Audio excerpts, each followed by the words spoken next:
All over the world, researchers have been designing and developing sustainable, non-sewered sanitation technologies. There is a need for early-stage field testing of these technologies in real-world environments. Several prototypes of these technologies have been brought to Durban, where an engineering field testing platform has been established. Here we will meet the stakeholders involved in the testing, understand the stages that each technology goes through, look at the importance of community engagement and the benefits and challenges of testing these technologies in real-world environments.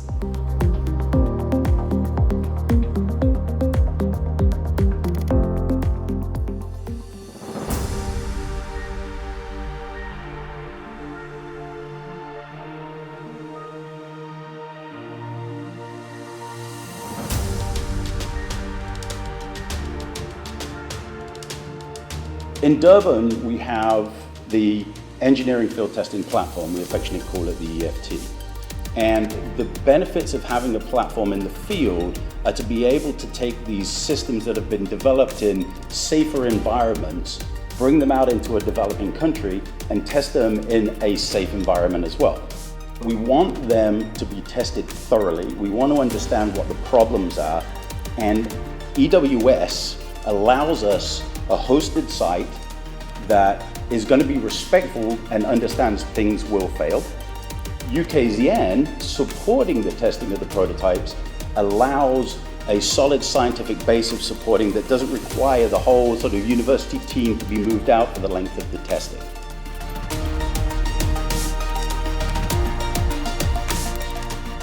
The outside collaborators, when they come to Durban and they work with UKZN and EWS, have a multiplicative opportunity within the field, because not only do you have a high level of academic work within the UKZN system, but you also have an excellent and trustworthy implementing partner. And both of those partners really understand what needs to be done to improve sanitation globally, not just in Durban, but globally. And so they're going to bring a massive amount of experience to the whole project in general.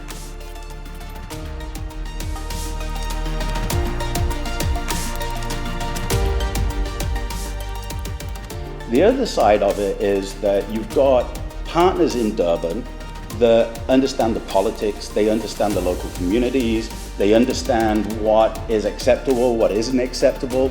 And again, we're removing variables from an equation where we really want to look at testing of the equipment. Within the new product development system that we use, we're actually at the point of feasibility and prototype testing in the field. And what is learned here will help a design that will then move towards validation and pre-commercialization, that commercial parties will be able to say, okay, we've got to a certain point that this is a reliable piece of equipment.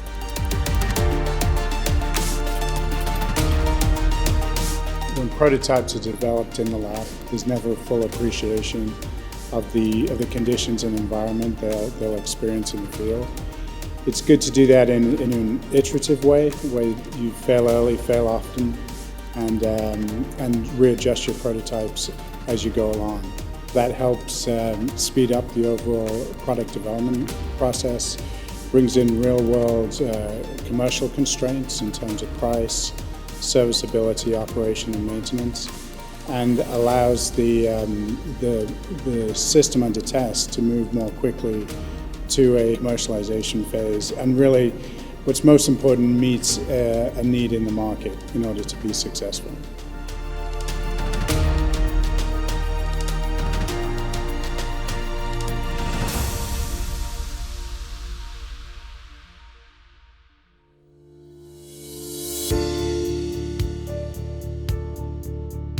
Our technology is called a new generator, which stands for Nutrients, Energy, and Water Generator. It's an off-grid sanitation platform that recycles water, and we envision it as a very mobile technology that can be brought into places to alleviate sanitation and water concerns.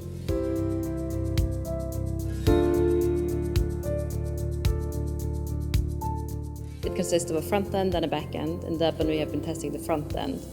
The front end consists of a mechanical flush, which is driven by the lid. So when someone goes to the toilet, they will sit down, urine and feces will gather in a bowl. It's a rotating bowl. When they flush using the lid, the bowl rotates around and we have a swipe coming up cleaning the toilet.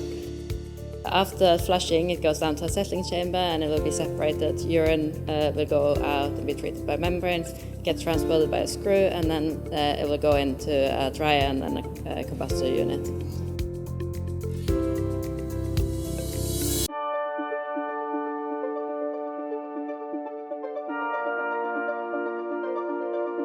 So each technology that comes onto the engineering field testing platform goes through 7 stages. The first of those stages is site selection, and for that we need to understand the footprint of the technology and what services it requires access to. So does it need a sewer connection, a water connection, or an electrical connection? Once we've identified potential community and household sites where that technology could be placed, we then have to go and speak to the community to ensure that we get community buy-in. And at this stage, it's really vital that the communities want to participate in this programme. If they don't, that site isn't going to be an appropriate place to test the technology. The second stage is ethical approval, and this is done through the University of KwaZulu-Natal, and the level of ethical approval that's required will depend on the level of involvement of the community and which sections of the community are involved. So if we want children to use the facility, then we need a higher level of ethical approval than if we want adults to be involved only. After ethical approval, we go back to the community, and there's a lot of community engagement that has to happen.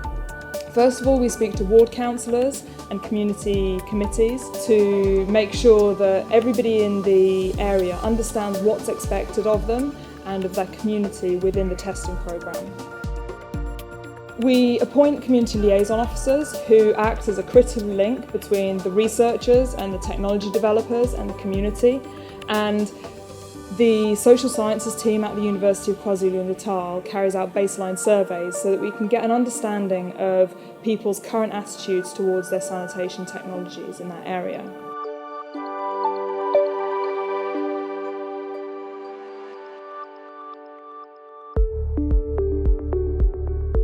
The social science team plays a very important role, and what's been interesting about this project is initially when we were approached to do this work, I think everyone thought the social science work would be almost just a necessary component of what we're doing. But as we've carried on with the project, I think the social and political issues have become more and more critical, and that's because you've got a big international engineering project landing in a real space like Durban and landing in informal settlements and peri-urban areas. And of course, when technology interfaces with people, all kinds of interesting things happen that you don't expect.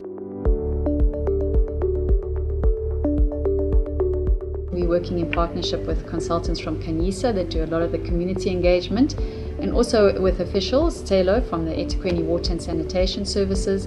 He's doing a lot of the community engagement and discussions with the politicians, the councillors, and really engaging with the community. But in all of those meetings, actually, all 3 of those teams are present and playing different roles in terms of community engagement.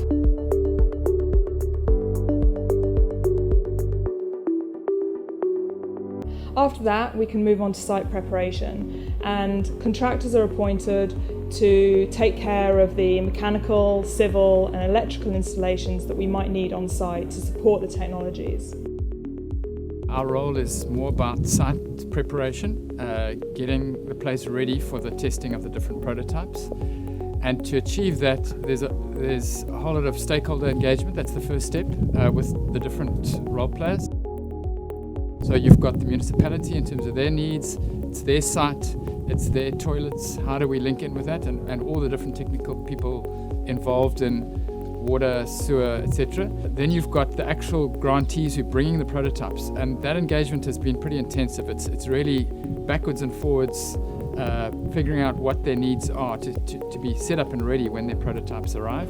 That's from a design and a construction point of view.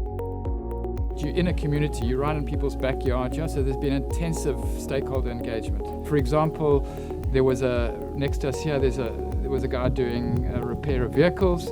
We had cars in the way, we had to get permission to move those cars so that we could have the space we needed to do our testing. On this side, we had a creche, we had wash lines. There's a lot of work, and we're also needing labour from the area. So there's all of that engagement. And finally, there's setting up the actual work, so setting up the design, the tenders, the construction to build what is needed for those prototype testing.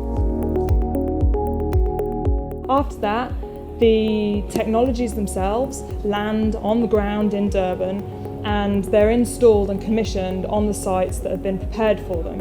At that point, it's really key that the local research and engineering teams are trained in how to use those systems so that they can operate and maintain the systems smoothly without outside interference from the technology developer, because a lot of these technology developers are coming from overseas, and it's impractical to have people having to fly in from the States or from the UK on a regular basis when things go wrong. So those local teams are really key to making sure this program runs well. The prototype engineers basically here to offer technical support to the technology developers. This comes in the form of system operation, system maintenance, and also system sampling and then analysis of those samples. We then get to the main bulk of the testing, analysis and feedback, and we can sample all of the effluents that are coming from the technologies, whether that's solid streams, liquid streams or gas emissions, as well as doing things like noise analysis of the noise that those technologies make when they're running. We've got a fecal sludge lab at the University of KwaZulu-Natal, and the PRG tests the different streams there, and that is a lab that is used to handling fecal sludge, so dealing with these kind of samples is very normal for them. We also at that stage get a lot of feedback from the community, and again the social science teams are involved in all of this to make sure that we can understand what the communities think of these new technologies.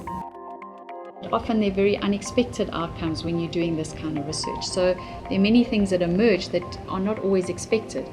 And so as a social science team, you have to be very aware of the kinds of things that are changing and ask important questions. So for example, where some of the households have received these brand new prototype toilets for testing, it creates all kinds of suspicion and jealousy amongst other community members asking, why is your family so important? Why have you received this toilet and not us? In the communal ablution blocks, when the water meters were put in, people thought those were cameras, and they were suspicious that maybe people were watching them for certain reasons. So that doesn't come out automatically in a social survey, but you've got to be engaged with and working with communities all the time, and Celo also plays an extremely important role there to actually pick up on these kinds of things that are happening.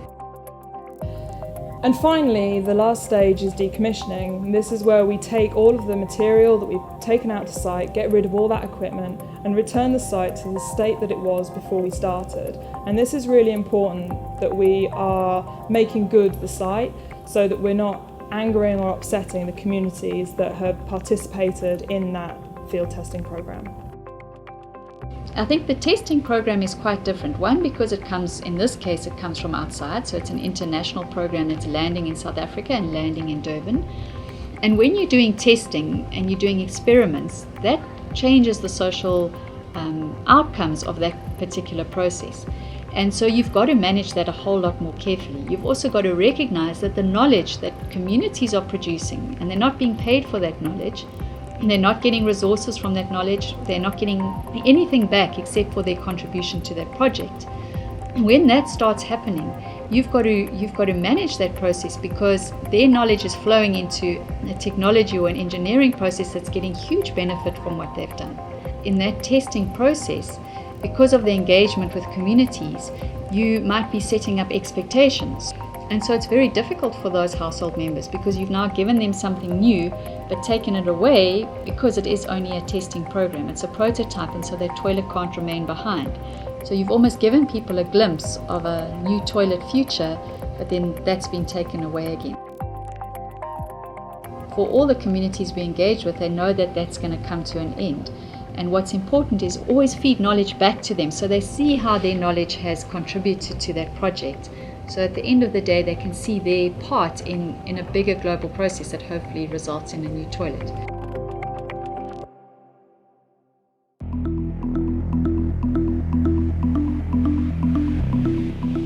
A lesson learnt is that before these prototypes come out to this country, because many of them are coming from countries around the world, it would help for the local South African team to really get a a better view of them before they come. You know, we found things like prototypes have arrived, they haven't been electrically compliant, they haven't been very robust. The cab behind me, the community ablution block, has been built by the municipality. It's very robust. It's much harder for people to vandalize it or steal from it. Other challenges have just been utility. So this site, for example, has got water, it's got sewer connections, it doesn't have electricity. In fact, the entire community doesn't have electricity. So we've had to apply for electricity to get that here. And then obviously there's the issue of illegal connections. As soon as you've got utility connections, you know, there are illegal connections which make the site dangerous that we have to check. So we obviously did a whole ground check to make sure that we weren't going to kill anyone on the site.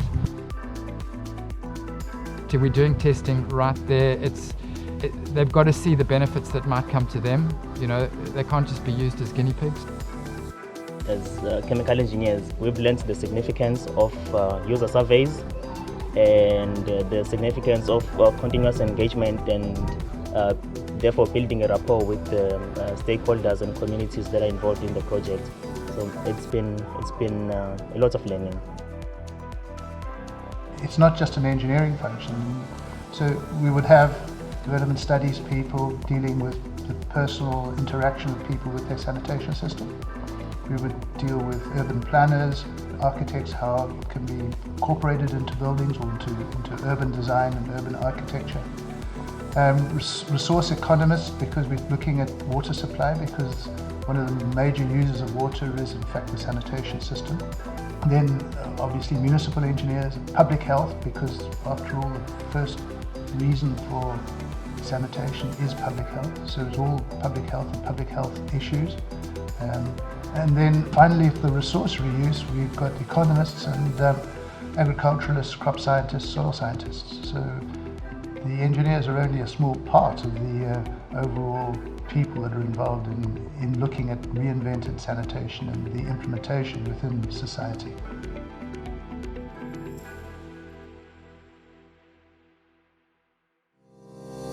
The development of new sanitation technologies benefits from early field testing.